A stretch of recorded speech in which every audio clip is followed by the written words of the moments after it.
സംസ്ഥാനത്ത് ക്രമാതീതമായി ഉയരുന്ന ചൂടിൽ ജാഗ്രതാ നിർദ്ദേശവുമായി മുഖ്യമന്ത്രി. ഫേസ്ബുക്ക് പോസ്റ്റിലാണ് മുഖ്യമന്ത്രിയുടെ നിർദ്ദേശം.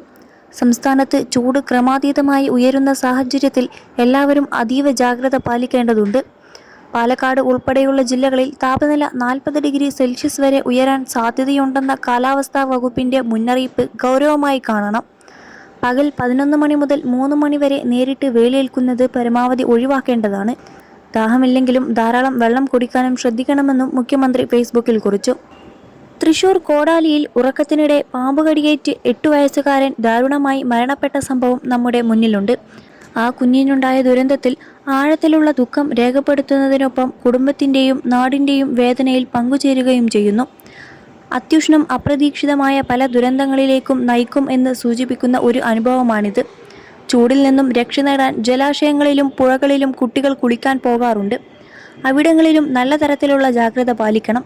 സംസ്ഥാന ദുരന്ത നിവാരണ അതോറിറ്റി നൽകുന്ന ജാഗ്രതാ നിർദ്ദേശങ്ങൾ കർശനമായി പാലിച്ചുകൊണ്ട് ഈ കഠിനമായ വേനൽക്കാലത്തെ നമുക്ക് സുരക്ഷിതമായി മറികടക്കാമെന്നും മുഖ്യമന്ത്രി ഫേസ്ബുക്കിൽ കുറിച്ചു. 21 ലക്ഷത്തോളം സന്തുഷ്ടരായ ഉപഭോക്താക്കളും 2 ലക്ഷത്തോളം തിമിര ശസ്ത്രക്രിയകളും പൂർത്തിയാക്കിയ മലബാറിലെ ഏക കണ്ണാശുപത്രി Al Salama eye hospital, hospital road, Perinthalmanna. മുഖ്യമന്ത്രിയുടെ ഫേസ്ബുക്ക് കുറിപ്പിന്റെ പൂർണ്ണരൂപം ഇങ്ങനെയാണ്. സംസ്ഥാനത്ത് ചൂട് ക്രമാതീതമായി ഉയരുന്ന സാഹചര്യത്തിൽ എല്ലാവരും അതീവ ജാഗ്രത പാലിക്കേണ്ടതുണ്ട്. പാലക്കാട് ഉൾപ്പെടെയുള്ള ജില്ലകളിൽ താപനില 40 ഡിഗ്രി സെൽഷ്യസ് വരെ ഉയരാൻ സാധ്യതയുണ്ടെന്ന കാലാവസ്ഥാ വകുപ്പിന്റെ മുന്നറിയിപ്പ് ഗൗരവമായി കാണണം. പകൽ 11 മണി മുതൽ 3 മണി വരെ നേരിട്ട് വെയിലേൽക്കുന്നത് പരമാവധി ഒഴിവാക്കേണ്ടതാണ്. ദാഹമില്ലെങ്കിലും ധാരാളം വെള്ളം കുടിക്കാനും ശ്രദ്ധിക്കണം. കുട്ടികൾ, പ്രായമായവർ, ഗർഭിണികൾ എന്നിവരുടെ കാര്യത്തിൽ പ്രത്യേക കരുതൽ വേണം. കടുത്ത ചൂടിൽ ഇഴജന്തുക്കൾ ജനവാസ മേഖലകളിലേക്കും തണുപ്പ് തേടി പാർപ്പിടങ്ങൾക്കകത്തേക്കും എത്താൻ സാധ്യതയുണ്ട്.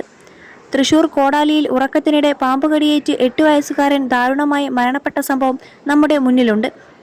ആ കുഞ്ഞിനുണ്ടായ ദുരന്തത്തിൽ ആഴത്തിലുള്ള ദുഃഖം രേഖപ്പെടുത്തുന്നതിനൊപ്പം കുടുംബത്തിൻ്റെയും നാടിൻ്റെയും വേദനയിൽ പങ്കുചേരുകയും ചെയ്യുന്നു. അത്യുഷ്ണം അപ്രതീക്ഷിതമായ പല ദുരന്തങ്ങളിലേക്കും നയിക്കും എന്ന് സൂചിപ്പിക്കുന്ന ഒരു അനുഭവമാണിത്. ചൂടിൽ നിന്നും രക്ഷ നേടാൻ ജലാശയങ്ങളിലും പുഴകളിലും കുട്ടികൾ കുളിക്കാൻ പോകാറുണ്ട്. അവിടങ്ങളിലും നല്ല തരത്തിലുള്ള ജാഗ്രത പാലിക്കണം. സംസ്ഥാന ദുരന്ത നിവാരണ അതോറിറ്റി നൽകുന്ന ജാഗ്രതാ നിർദ്ദേശങ്ങൾ കർശനമായി പാലിച്ചുകൊണ്ട് ഈ കഠിനമായ വേനൽക്കാലത്തെ നമുക്ക് സുരക്ഷിതമായി മറികടക്കാം.